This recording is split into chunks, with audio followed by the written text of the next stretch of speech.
Hello, this is Lab 3 for Physics 2211. The main objective for this lab was to explore the case where the net forces are equal to zero. This is a case where velocity is constant, so no change in direction or magnitude.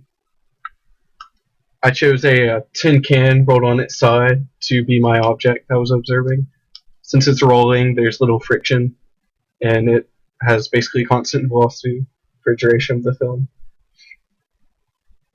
The beginning of my observation period is where the can starts in this direction. Before this, it was kind of in this direction, but it turned and it continued this direction for the rest of the film. The end of the observation period is when the tin can is about to hit my foot and about to go off the screen, but it's before, so it's moving at the same speed in the same direction. My average location that I chose to use was the center of the can facing the camera, so right here. The length I was using is the diameter of the can. Think of the can as a cylinder, it's the diameter of the cylinder. The positive x-axis is in this direction, the direction of the movement of the can. The negative direction is over here. The origin is where the initial average location that I chose for the first frame that I was using. And between each frame, there is 1/24 seconds, so 0.042 seconds, roughly, because my camera was going at 24 frames per second. For my model, I set mass equal to 0.29767. That's about 10.5 ounces.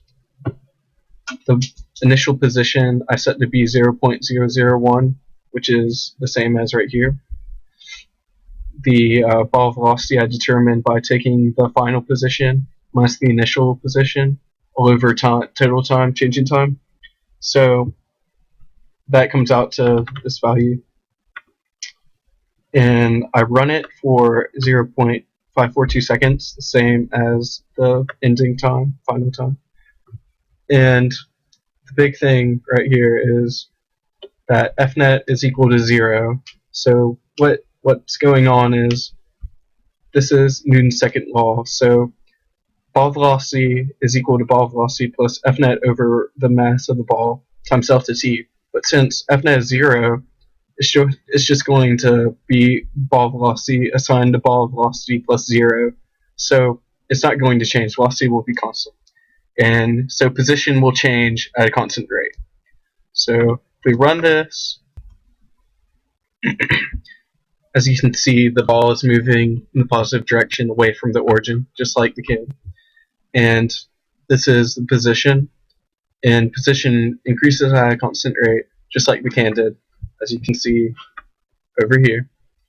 And so if you plot these together, as you can see, the program prediction is this gray square, and experimental is the darker diamond.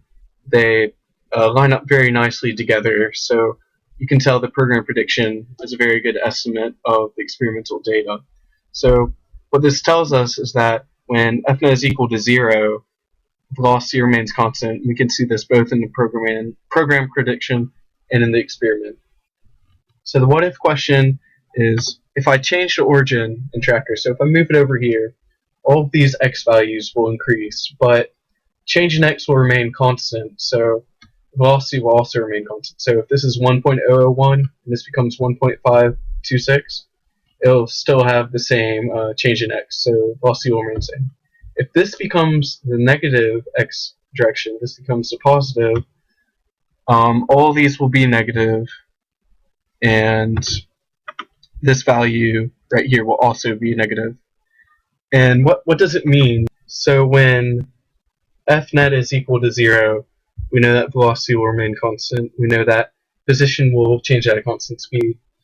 And is it possible to tell the pushes and pulls? Well, there's one going into the screen in z negative, which is weight, and then there's one going out the screen, which is the normal force, and these cancel out to equal 0.